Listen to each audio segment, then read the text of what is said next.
Suzana, a impressão que eu tenho é que as cidades são estruturas que vão se criando e não há um mínimo regramento ou fiscalização. Cada cidade tem o seu plano diretor, né? O que falta para tornar as cidades um lugar menos estressante, mais acolhedor, organizado? Eu acho que é uma pergunta que muitos se fazem, né? Os próprios urbanistas, os próprios dirigentes políticos, cada vez mais essa pergunta vem à tona e, na verdade, os planos diretores vêm com este intuito, né, de tentar o regramento e tentar planejamento das cidades para um futuro também, para que as coisas sejam possíveis de acontecer de uma certa forma e sob controle. Mas o que ocorre na maioria das cidades é que este controle ele não é possível, né? A cidade é dinâmica e, como tal, ela se comporta. E as coisas que estão traçadas nem sempre vão por aquele caminho que foi planejado, né? Então, a dinamicidade das mudanças, às vezes, ela é tão grande, tão rápida, que não há situação que tu possa controlar e regrar, né? É mais rápido do que o próprio planejamento. Por exemplo, em Novo Hamburgo, nós tivemos o primeiro plano diretor de 60, depois, na década de 70, ele é revisado, e dali, de 70 até 98, nós ficamos com um mesmo plano diretor, sempre sofrendo emendas, mas em nenhum momento mais foi possível parar para avaliar a situação. Imagine tu, de 70 a 98, quanta coisa aconteceu, é justamente o período que Novo Hamburgo mais cresce, e de uma forma quase a revelia, né? Não que não houvessem leis, sim, elas estavam lá sendo feitas para socorrer aquilo que já estava acontecendo. Então, sempre vinha alguma emenda à lei de 70, né, a lei do plano diretor de 70, para poder dar conta de alguma coisa que já estava fora do controle. Um plano diretor, ele é imune ou ele sofre muito com o lobby do mercado imobiliário? Logicamente, um dos fatores que bastante faz pressão, né? O plano diretor, na verdade, ele é feito, aqui no caso, Novo Hamburgo, novamente, assim como existiu em 60 a preocupação em formar uma lei que regrasse a cidade, houve também, praticamente ao mesmo tempo, a formação de um conselho, que chamava-se... agora me lembrei só do Concidade. Bom, era Conselho de Urbanismo, né, que ajudava a pensar as questões do crescimento da cidade. Nesse conselho estavam representados, e estão ainda representados, né, segmentos da sociedade e que tinham o que fazem, né, a construção da cidade. Logicamente que aí entra o empresariado, entra as classes, né, as sociedades organizadas em classe e também representantes dos corretores de imóveis, né, que por sua vez às vezes também são os que influem no crescimento, no lado da indústria ou do comércio, né, são também os empreendedores e os empresários que estão ali investindo, né, e que se fazem representar às vezes demais em outros segmentos, né.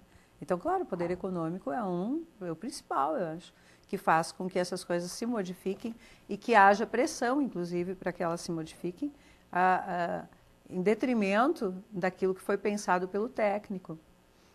Por exemplo, é uma coisa que já está formalizada pelo plano diretor de 2004 e até anterior, em 98, já ocorreram algumas leis nesse sentido para que pudesse haver edificações em altura, nas encostas dos morros, acima de tantos graus, que agora não lembro qual era exatamente a redação, e isso incluía ali as imediações da Maurício Cardoso, Joaquim Nabuco, sempre essa zona mais nobre da cidade, né?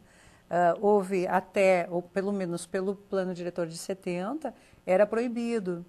Em algum momento isso caiu, né? O Swan Tower é um dos edifícios que, não sei, foram um dos primeiros que já, vamos dizer, foram erguidos a partir dessas mudanças na lei, né? E a partir daí outros tantos edifícios, e hoje a lei é clara, ali é um corredor de densificação, então o incentivo à altura, à verticalização, é o que está acontecendo.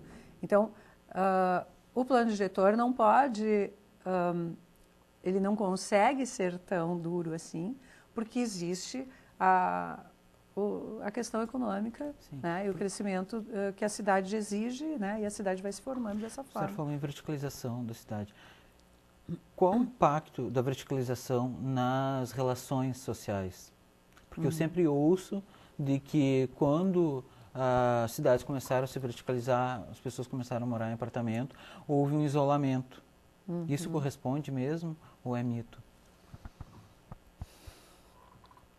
De literatura, eu não sei te trazer assim rapidamente algum pensamento de algum urbanista ou mesmo sociólogo, mas certamente o que tu está me dizendo é real, né?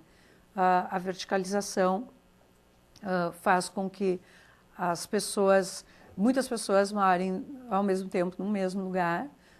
Mesmo assim, eu acho que pela falta de privacidade, essas pessoas acabam deixando e não querendo, né, ter esse contato mais estreito que a cidade tradicional, que seria essa cidade mais com o jardim e com o passeio e com os recuos, né, mais contemplados.